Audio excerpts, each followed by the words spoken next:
अस्सलाम वालेकुम, this is Anila Shahzad with Global in 5 minutes. India में दोबारा से एंटी मुस्लिम राइट्स का एक सिलसिला शुरू हो गया, बहुत अफसोसनाक। देखते हैं ये क्यों हुआ है। एक्चुअली इंडिया में राम नवमी के नाम से फेस्टिवल्स शुरू थे और ये उनके जो गॉड है राम, उनकी बर्थडे का ये दिन है। और इस सिलसिले में ज़ाहिर मुख्तलिफ जगहों पर पूरे हिंदुस्तान में प्रोसेशंस चल रही थी, जलूस जिन्हें कहते हैं।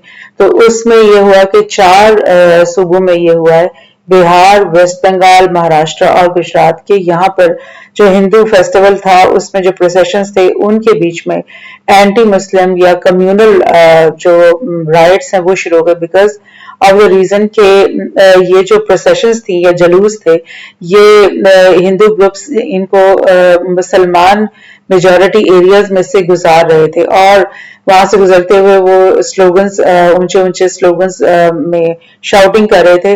और अक्सर ये ऐसे करते हैं कि ये ना सिर्फ अपने राम और अपने गॉड्स के लिए शाउट करने के बजाय ये एंटी कम्युनल यानी एंटी मुस्लिम भी कुछ ना कुछ बोलना शुरू कर देते हैं। तो वेस्ट बंगाल में एक सिटी है होवरा, वहां पर ये स्पेशली हुए हैं और यहाँ पर उन्होंने व्हीकल्स को आग लगा दी, शॉप्स के ऊपर अटैक कर दिया और बहुत सारे लोगों को इंजर कर दिया, जो कि स्पोराडिक ये एकदम से जिसको कहते हैं ना वो भड़क उठे हैं क्लैशेस वो। लेकिन जो वेस्ट बंगाल की चीफ मिनिस्टर है ममता बनर्जी, उन्होंने बोला है कि ये जो क्लैशेस हुए हैं ये right wing Hindu nationalist ruling Bharatiya Janata party यानी बीजेपी इसने ऑर्केस्ट्रेट करवाए, यानी ये जानबूझकर एक प्लान के तहत इन्होंने करवाए हैं।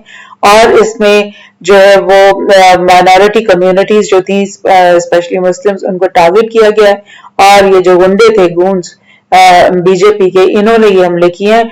और उसने बोला है कि जो अटैकर्स थे जिन्होंने ये अटैक किया है वो बीजेपी के हायर लोग थे, यानी उन्होंने उनको पैसे दिए हुए थे और उनके पास गन्स और पेट्रोल बम्स थे और उन्होंने पहले अटैक किया माइनॉरिटी कम्युनिटीज को।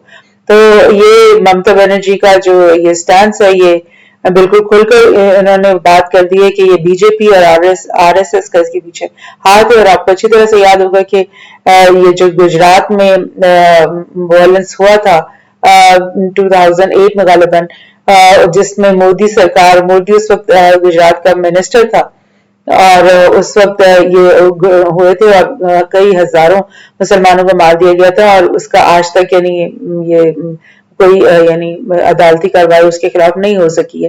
तो ये अब इस तरह से हुआ, उन्होंने आग भी लगाई है, उन्होंने मारा पीटा भी है लोगों को। और ये आप देख रहे हो कि ये एक प्रॉपर जो ये सैफरन कलर में, आपको पता है ये हिंदू आरएसएस का ये कलर है और इसमें ये बहुत ही फनाटिक तरीके से इन्होंने ये कार्रवाइयां की हैं। और जो है इससे पहले भी ऐसे होता है रहा है कि जब इस तरह के कम्युनल वायलेंस होती है तो जो सरकार होती है यानी इंडियन फोर्स होती है, पुलिस होती है, वो इन गूंज का, इन गुंडों का, इन आरएसएस और बीजेपी के जो गुंडे हैं उनका साथ देती है इस तरह के वायलेंस में।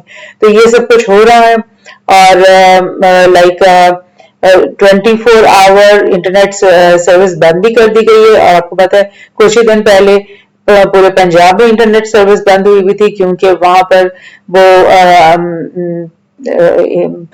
खालिस्तानी जो लीडर है, सिख लीडर, उनको ढूंढने की कोशिश कर रहे थे। अब ये बंगाल में और इस तरह के दूसरे दीगर इलाकों में इंटरनेट सर्विस बंद कर दी गई। मतलब ये एक आम वतीरा ही बन गया इंडिया में कि कोई ना कोई ऐसा इश्यू होता है और ये सर्विसेज बंद कर देते हैं। सीआईडी अब इसकी प्रूव कर रहा है कि जी कौन इसके पीछे था और क्या हुआ है असल में। तो ये मैं आपको दोबारा दिखाती हूँ कि ममता बनर्जी जो है उन्होंने बिल्कुल इसके खिलाफ आवाज उठाई है और उन्होंने ये बोला है कि जो बंगाल के गवर्नर हैं, गवर्नर आपको पता है कि बीजेपी के हैं, उन्होंने एक बोला कि स्पेशल सेल बनाने लगा हूं जिससे ये सारी सिचुएशन को हम मॉनिटर करेंगे बिकॉज ऑफ द रीजन के फ्रेश जो राइट्स हैं वो भी गाये बगाए थोड़े बहुत ही उभर रहे हैं। तो ये खतरा है कि मजीद ज्यादा तो नहीं हो जाएंगे राइट्स। तो लेकिन ये जो ममता बनर्जी की पार्टी है तृणमूल कांग्रेस, उन्होंने बोला कि ये इनको कोई हक नहीं पहुंचता कि ये सेल बनाएं और ये हम इनको इजाजत नहीं देंगे। सो ये गवर्नमेंट की ही यानी आप समझे कि दो जो धड़े हैं वो आपस में इस बात पर लड़ पड़े हैं और नुकसान इसका किसको हो रहा है, जाहिर है माइनॉरिटी कम्युनिटीज जिसमें स्पेशली मुसलमान हैं। और लाइक इससे ये बात जहन में जरूर आती है कि ये वही चीजें हैं जब पाकिस्तान नहीं बना था तो इंडियंस जो है हिंदू जो लोग थे वो मुसलमानों की मस्जिदों के आगे इस तरह के जलसे और जुलूस और ढोल बजाया करते थे और स्पेशली जब अजानों के टाइम होते थे। तो उस वक्त ये बात बहुत ज्यादा नोटिस की गई और इस बात को कि पर ये कहा गया कि मुसलमान एक अलग कौम है, दो कौमी नजरिए के अंदर ये चीज आई और मुसलमानों ने आजादी जो अपनी हासिल की, पाकिस्तान हासिल किया। तो जो लोग इस दोनों कौमी नजरिए के खिलाफ बातें करते हैं उनके लिए ये एक सवालिया निशान बन जाता है कि भाई ये क्या हो रहा है। अब आप देखो अब इस तरह इन मुसलमान कम्युनिटीज को इंडिया में कौन डिफेंड करेगा।